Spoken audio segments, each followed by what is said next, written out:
Welcome to the Even Better podcast, where your host, Sinikka Waugh of Your Clear Next Step, brings you exciting content about making communities better by helping people get even better at work.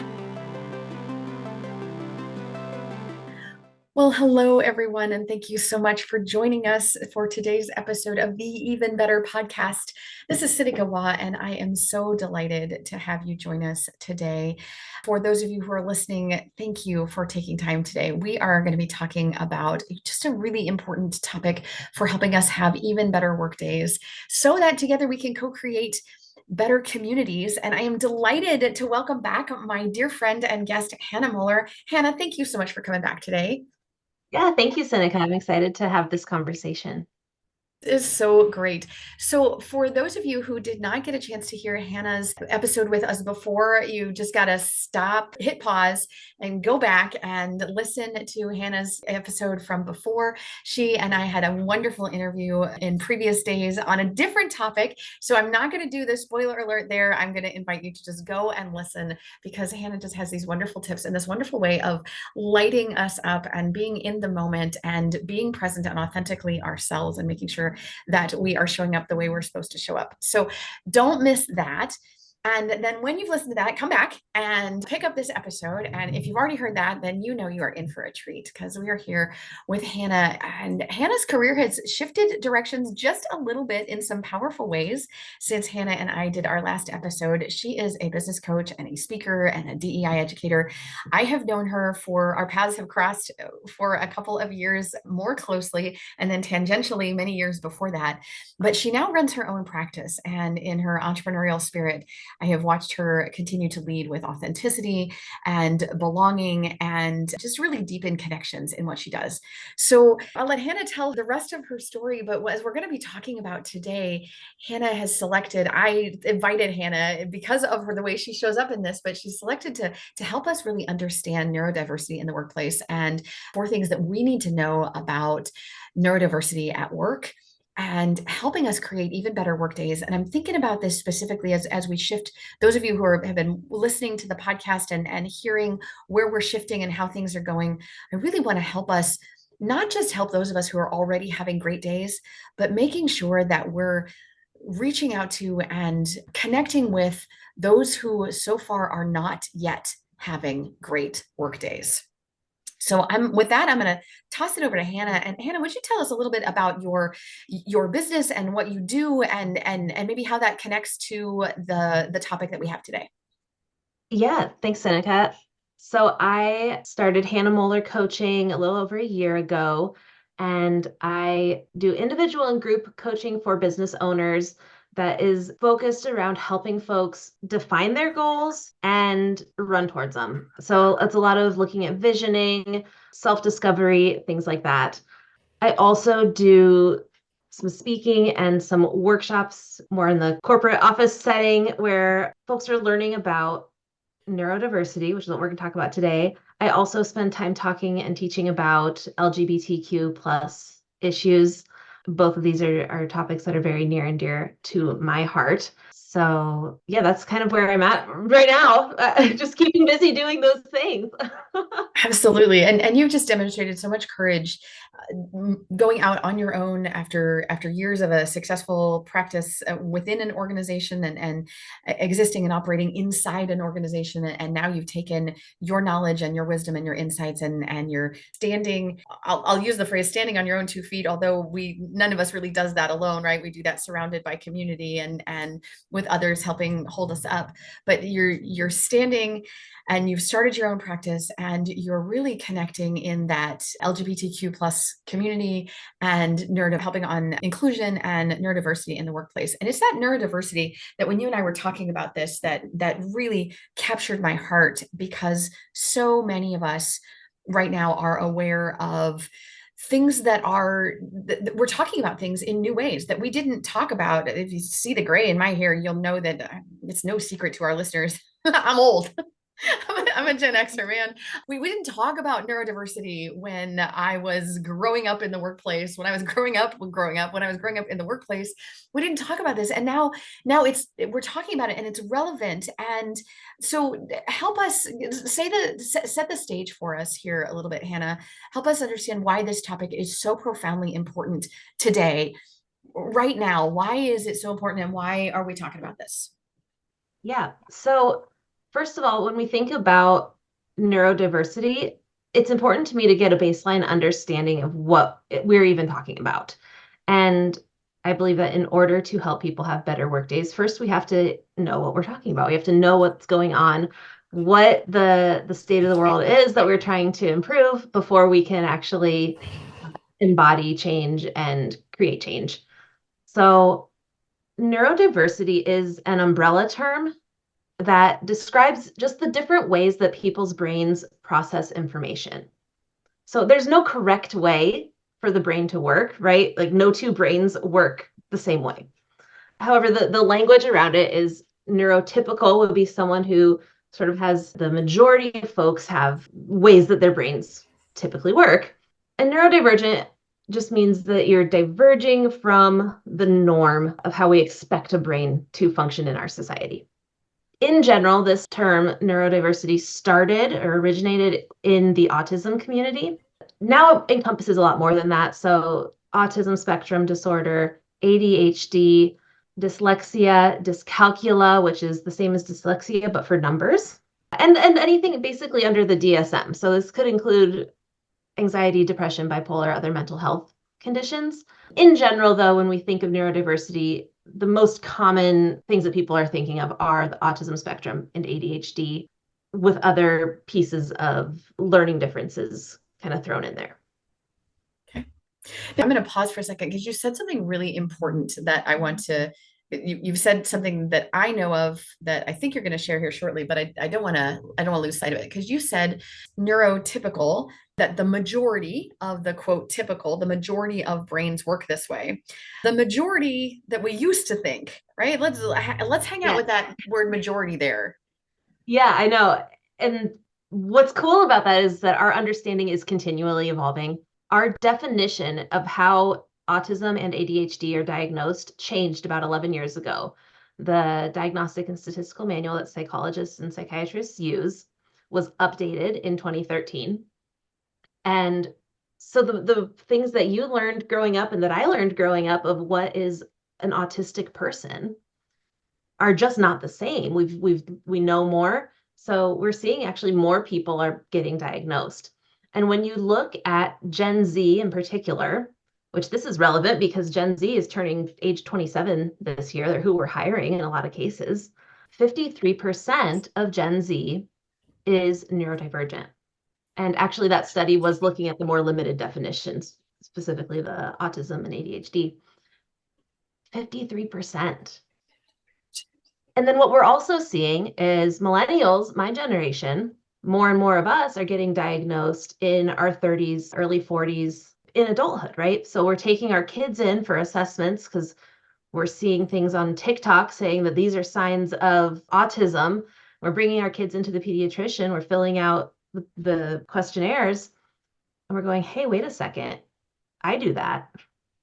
I do that. I do that. That's me. I experience that. And so you're seeing more adults getting diagnosed.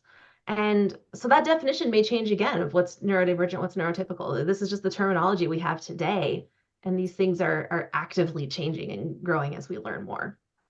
Yeah. Okay. So I had heard that stat and I had shared that tentatively with a couple of friends or colleagues in my close network. And the response that I got was, wait, hang on a second. Does that mean like, is something happening? Are there more like, is it in the water? Is there something in the, is it something we're eating? Is it because of social media? Are there more cases of it or is it more diagnosed? Is it because we understand it differently, it being neurodivergence or neurodiversity? Help us unpack that. Yeah, it's absolutely because we have a broader understanding and more acceptance. There are a lot of folks in older generations who are undiagnosed. We'll never know what the actual number is, right? And again, there's that line between neurotypical and neurodivergent. is always changing. So it's the fact that it is more accepted now. The diagnostic criteria changed and became more inclusive to be able to provide better supports to folks. And when you look at older generations, things that we thought were quirky or the weird person, or they're just really particular, or any other number of things that we often tend to ascribe to negative traits, could be folks who've never received the supports for the way their brain works. We also see that undiagnosed autism and ADHD leads to a higher rate of depression and anxiety. We especially see this in women because these conditions show up differently in women and girls than they do in men and boys.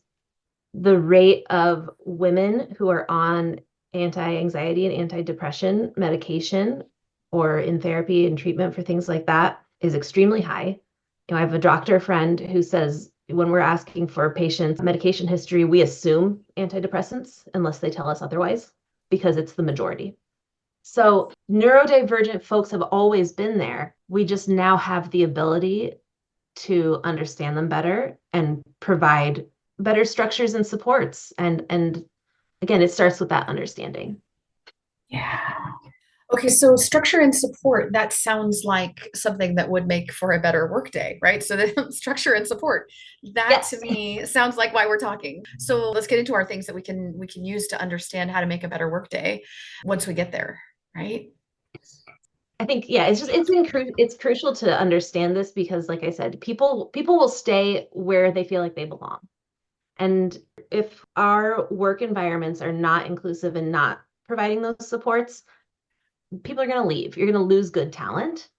And again, when we look at this Gen Z and to some extent millennials, but particularly Gen Z, they've grown up with the supports. They expect the accommodations. They expect being supported because that's how they've lived their whole lives. So if we want to keep good talent, we have to learn sort of what some of these ideas are. Yeah, so they expect that they've been supported, meaning they've been supported in schools, for example? Yeah, in schools, in college, at home in a lot of cases. Okay. Yeah. So then if they were supported throughout their upbringing and then they get into a workplace and the workplace says, regardless of the way your brain works in your prior life, here in this work environment, you got to work this way with these structures in this policy. The point you're making is that it's not going to work. They're going to leave. They're not going to feel included. They're not going to feel a sense of belonging. They're not going to feel safe or supported, and they're going to leave. Okay. Furthermore, managers are going to feel frustrated if we've got someone who needs to work differently and we're expecting them to work, in the way that we tell them, and it doesn't work. The employee's frustrated, the manager's frustrated, the work's not getting done, nobody's happy. Yep. And I can go on. I was going to talk about sort of the strengths. I think it's important to lead with strengths. And I speak this, as someone who was diagnosed in my 30s with ADHD. And it really helped me to put into perspective things in my life and in my career up to this point that I did either really well because of the way my brain works or that I really struggled with because of the way my brain works.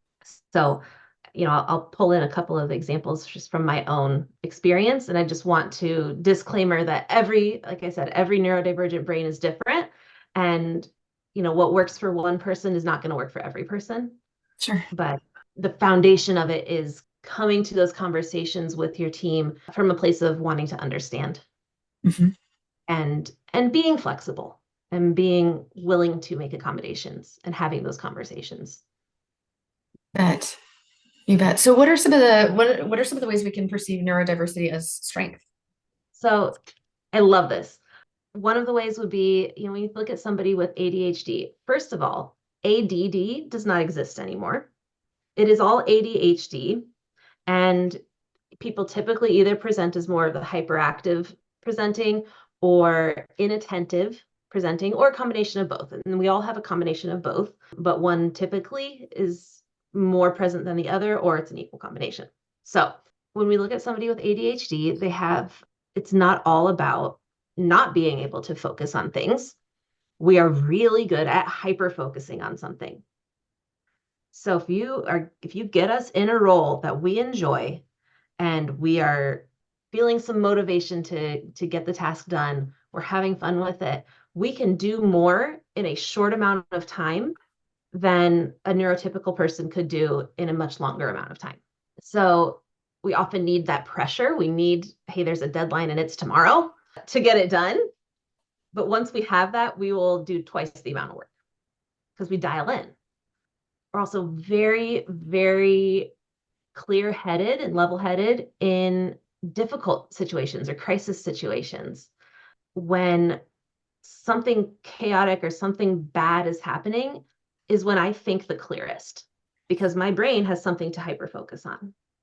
I don't have all of the extra chatter and the extra thoughts and the extra, I should be doing this, or where did I put the kid's lunchbox, or this and that.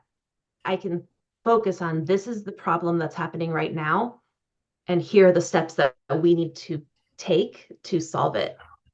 We're really good at that. When you look at the autism spectrum, people on the autism spectrum are often very, very good at pattern recognition and problem solving. They make connections that, I would never see. I have a child on the autism spectrum, and this kid is so perceptive and sees things and makes connections and understands the interplay between ideas well beyond his years. I mean, he's in elementary school and he'll say things, oh, we're doing this because it relates to that. And the other kids in the class look at him like, what are you talking about? But it's because he has this tremendous creativity and ability to make connections. These are things that we say that we focus on or that we value in the workplace. And when you get someone whose brain works this way and get them in the right role with the right structure and supports, they're a phenomenal asset to the team. Absolutely. Absolutely. So how do we begin to understand then their perspectives? What do we do with that? Yeah. So, one example would be information processing. Neurodiversity is, in general, differences in the way we process information. And when I say information, I don't just mean like I'm learning something. I mean sensory stimuli. The way I process visual stimuli is going to be different than someone who is neurotypical. The way I process, directions being given to me verbally versus written. Sometimes they're easier, sometimes they're harder. If you give me a multi-step like directions to someplace, I'm gonna lose you after the second turn left. I can't keep track.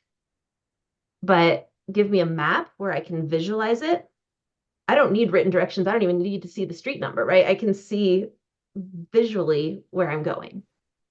And I have somebody on my family who's the opposite, who needs to hear the instructions spoken and then have a written list for reference.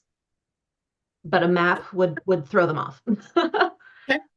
I'm going to ask a question here, and maybe it's ill-informed or only partially informed, but one of the things that I hear you saying that we've been teaching in our training classes and in education and in leadership formation for years is making sure that communication is always about the learner, training is always about the learner, communication is always about the other person. It's not about me. And to me, among the things that you're saying right here in information processing in particular is about understanding how the person that I'm communicating with, how they need to hear or see or process whatever it is that I'm trying to convey, and putting it in the way that they need it, and adjusting. And it's almost as if the neurodivergent or the neurodiversity is reminding us of skills that we should have been doing all along. This is stuff we should have been doing. There's no excuse for not doing this, and there's just now a heightened awareness that for some people there is even a stronger demand. There's even a more elevated need for, hey, failure to do this really, really destructive. Yes. Maybe. Yeah. And you know what it is it's not just that unclear instructions are uncomfortable for anybody, right? Anyone is going to struggle a little bit if we don't understand what we're being told to do. or we're sitting in a class and we're not connecting to the way that the information is being presented. Someone who's neurodivergent will actually feel that physically. They will feel uncomfortable. They'll feel sick to their stomach. They will, have a headache. They will, oftentimes, again, these are not blanket statements, but these are just in general. And that goes for other sensory stimuli too. Loud noises. Nobody wants to be bombarded with loud noises all the time, but the threshold for someone who's neurodivergent could be very different than someone who's neurotypical. My son, again, when he hears something loud and startling, like a fire alarm, for example, but other things, even just somebody talking loudly or suddenly in a quiet room, he has the same response that he does to a fire alarm, and he feels physically ill and gets very upset. And it's because he processes things. He is getting more sensory input through his ears, through his eyes, through his skin than the average quote unquote person. So it's the things that we've been taught in our train the trainer courses and things like that, but to an extreme level. Yeah. Okay. Thank you. Thanks for putting that. That's a really well put. Okay. So let's get to what do we do about it? So what? What are some things that leaders can do, that employers can do, that colleagues can do to support neurodiversity in the workplace? Yes. Okay. So I'm going to kind of just go through a list of things with a couple of examples. So one thing that people with ADHD can struggle with, while we're really good in a crisis and can hyper-focus when we have a short time frame, we can also really struggle with task initiation and task switching. So what I mean by that, task initiation is just starting a thing. It's not a lack of motivation. It's very much a neurological block. The analogy I like to use is if you've got your stove on, the burner's running, you can see the flames. This is gas stove, right? You can see it's clearly really hot. And someone says, I will give you $1,000 if you take your hand and put it on the stove and keep it there. You have some motivation to do that, $1,000, that'd be nice. You physically have the capacity to take your hand and lower it onto the stove. Your brain will not let you do that, right? Your brain is blocking you, is preventing you from putting your hand down on that stove. Yeah. In ADHD, that block can show up for very mundane things, like putting your hand down to pick up the phone and make a phone call. So just saying to someone, just go do it. Just go do it. Like, do you not want to? Do you not have the motivation? It's not that. It's that we struggle. Our brain is telling us we can't do it. We need other things. So one example could be something called body doubling. So if I've got another person who also has work to do, it's much easier for me to start the work I need to do because they're near me doing their work. And we all in the ADHD community, we laugh about this because we're like, this is so silly. I can do this, but I won't do it unless you don't even have to be like doing the same thing as me. You don't even have to be doing anything productive. But if I tell you, hey, I need to pick up the phone and make this phone call, can you sit with me on this Zoom call while I do it? A lot more likely to do it. So this can look like, access to co-working spaces. This can look like blocking off times for your salespeople to make their client calls together. That's just a couple of examples. Task switching is related. It takes the average person, neurotypical person, about 5 minutes to switch tasks. And now that could mean going from finishing my meeting to doing my maybe case notes or documentation from the meeting. And then I've got to switch modes into paperwork. Okay. So it might take someone, 2 to 5 minutes to switch from, okay, the meeting ended, I got to finish this paperwork, or I got to finish these notes, and then another 2 to 5 minutes to go from I was taking notes, okay, I'm going to get a drink of water. All right, I'm reset to paperwork. It takes someone with ADHD on average, or autism as well, so the neurodiversity, takes them on average 20 minutes to mentally shift gears and get settled into the new task. So one thing that can help with that is not expecting people to be able to jump between tasks really quickly. So time blocking is a strategy that I will use for that. I will, instead of, okay, I need to do 10 emails here and 10 emails there and 10 emails there, or I'm going to just send an email to reply each time a new email comes in, because I'll never get anything else done. Right. In my day. Right. I can't. Right. So what I need to do is block off, okay, here's my hour for emails, my morning hour, my afternoon hour, just depending on how many emails, you have to deal with in a day. And this can go for other things too. Maybe Mondays are my paperwork mornings, and Tuesdays are my days for back-to-back client meetings, but then I block off an hour and a half at the end of the day just to do all the notes from the meetings. And it's all an experiment. Like I said, everybody's brain works differently. So just having that understanding that if you're seeing someone on your team struggle, have a conversation. And if whether the person is diagnosed or not, right? Mm-hmm. If you see someone struggling, trying to help them understand why they're struggling and coming from a place of compassion is going to go a long way. And then you can try different things. Maybe the body doubling doesn't work. Maybe you need to try the Pomodoro technique, where you work for 25 minutes and then relax for 5 minutes, and then work for 25 and relax for 5. So, okay, so those are just some examples. These are great strategies. When we look at just even recruiting, so the interview process could be very prohibitive to somebody on the autism spectrum, perhaps. So a lot of interview processes, or just job application process, is an online form where you have to fill out all of this paperwork. That's a high demand for a lot of folks. Now, if your job is going to be filling out paperwork, that's relevant. Sure. If your job is going to be working on a retail floor, filling out 8 pages of paperwork for just the application and answering interpersonal questions about yourself is not necessarily as relevant as maybe on the job shadowing. Yeah, for sure. So looking at is our application process indicative of the type of work that we are hiring the person to do? And if not, are we losing out on really great potential? The very application process is limiting. It's a barrier to people who would otherwise be really, really great at that job. Mm-hmm. I think I've heard you mention something as like even flexible work arrangement, things about schedule and clothing even. Is there a work environment? Is there anything there? Like what's that all about? Yes. So when you think of these sensory differences, I kind of mentioned before, where people who are neurodivergent often experience sensory information either much more strongly or much more weakly, it can make office environments very uncomfortable to the point of being unable to focus on the actual work. Mm-hmm. So examples of this could be the bright lights in the office. Sure.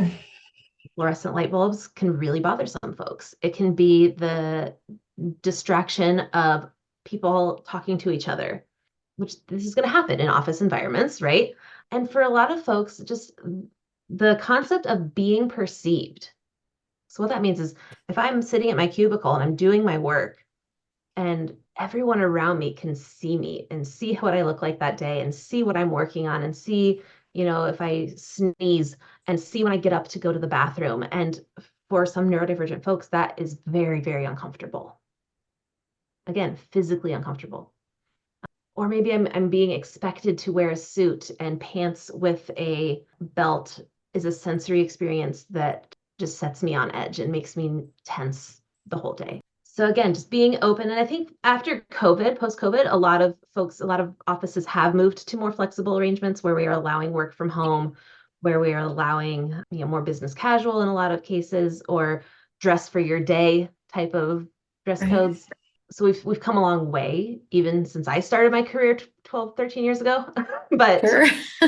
Those are just some small ways where if you're very, very limited and inflexible in how you expect people to show up in your office, you could be creating more harm than good. Sure.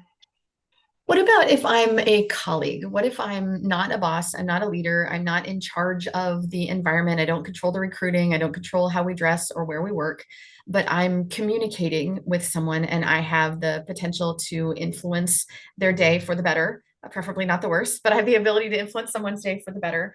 And either they've told me that they are neurodiverse, or they've told me that there's something that I could do. What can I do? How can I help with my communication, for example? Is that something that I can do? Is there something that I can do there to be more effective, to lift someone up?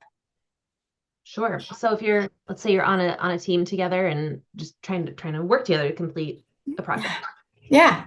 Clear and unambiguous communication is very helpful. A lot of times neurodiverse folks don't understand metaphors. And when I say don't understand, I don't mean that they're like, what are you talking about? It's more of again, I'll look at my son. He'll get hung up on, oh, you just used a metaphor. And I'm going to be thinking about that now instead of what you mean.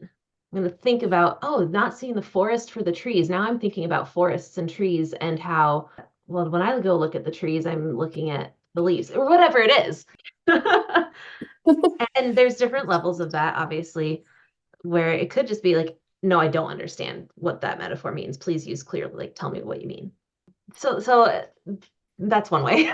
That's a great example. And I think just being perceptive. So if it's just your friend in the office, you might see they're having a tough day or they're struggling or just kind of on edge. It's okay to ask them like, hey, what's going on? Do you need a sensory break? Do you need me to take on something for you right now? Or do you need me to leave you alone? Is it helpful to talk about it? Or is it not helpful to talk about it? Because some folks, when they get triggered or in a tough spot, they don't want to talk about it.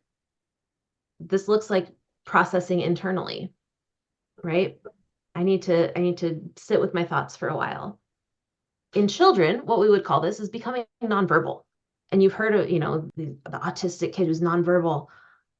That child has so much going on internally, and it's just the neurons are not firing to create actual spoken language. And it can be selective. Again, my children are very verbal, very, advanced academically, intellectually, very, very smart. When they get worked up and are really upset, even if I don't know what it is, like it could be a little thing and it just triggered them in such a way that it just made them feel like they need to protect themselves, they won't talk. Two of my children are like this. And so what we've come to do is if I notice that he's not responding to my questions, and he's upset, then I'll say, okay, do you want, and I'll hold up fingers, one finger, do you want a snack? Or the other finger, do you want to cuddle? And then he'll hold up a finger one or a finger two. Oh. So he can still communicate with me even when he can't use his words. Nice. So, autistic children grow up to become autistic adults. It's not something that goes away, right? So if somebody is in your office and you feel like they're just not talking, they're not communicating, they could just be needing to communicate in a different way because they're feeling overwhelmed. And so just showing up, being supportive goes a long way. Yeah, that's really beautiful. That's really beautiful. As I think about so many of the examples that you just shared here, Hannah, the reality just keeps ringing in my mind, and you said it very clearly that we don't put people in boxes, right? There's not one typical brain. There's not one neurodiverse brain, right? That's neurodiversity. There's lots of them. All brains are unique. All brains are different. I believe all brains are divinely created to be unique and different, and that's on purpose, and that's deliberate and intentional and beautiful. And part of our task is as colleagues, as leaders, as individuals, is to help and celebrate that beauty and lift each other up and create workspaces where we can feel like we belong and we can feel like we can contribute, and where we can have these work days where we're contributing to greatness around us. So I know we're running out of time here. Are there other thoughts that you would leave us with as we're wrapping up, ways that we can support one another in this topic of neurodiversity? Anything that we didn't get to that you want to make sure that is still there, or that you didn't get a chance to say that I don't want to miss? I think just to summarize, be inquisitive. When you hired this person for a reason. If they're struggling, be inquisitive and find out why. Encourage questions. So again, that goes to that clarity of communication. You might think you're being really clear, and the person you're speaking to or have provided instructions to, they might have more questions, and you can't treat that like, just figure it out yourself, or, have some initiative. They're not trying to push your buttons. We're trying to understand. Have clear definitions of success. What does it look like to be successful in the role? And then be flexible about how they get there. I think, to your point, there's not just one way to be neurodiverse, and it's when we think of diversity and inclusion, it's not one thing, it's not two things. It's truly understanding every person's unique gifts and talents and strengths and challenges that they are bringing to the table, and helping them find a sense of belonging. And I always say that belonging is the opposite of fitting in. Fitting in is trying to fit yourself into a box that already exists, whereas creating belonging is widening the box and bringing in people as they are and accepting them as they are. Lovely. Lovely. Hannah, if others wanted to find you, and obviously they can reach out to us and we will connect them with you, we're happy to do that. And I know they can find you on LinkedIn, Hannah Moeller. But if they also wanted to find you directly, what's the best way for them to reach you?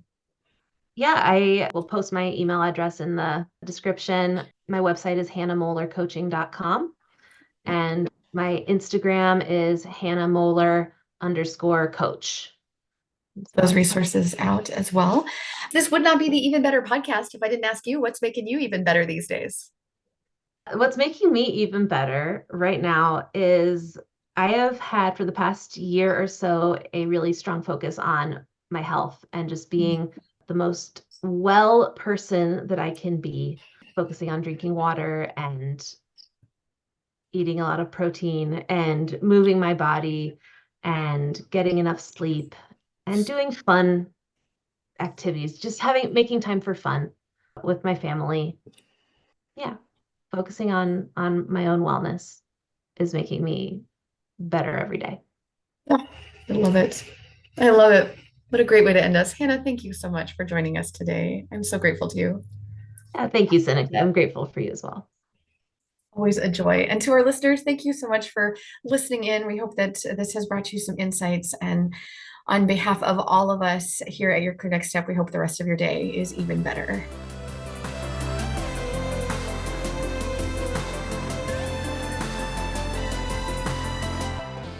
Thank you for tuning in today. The Even Better podcast will be back with more content soon. But in the meantime, subscribe to our podcast or check out our website at yourclearnextstep.com for more information. See you next episode.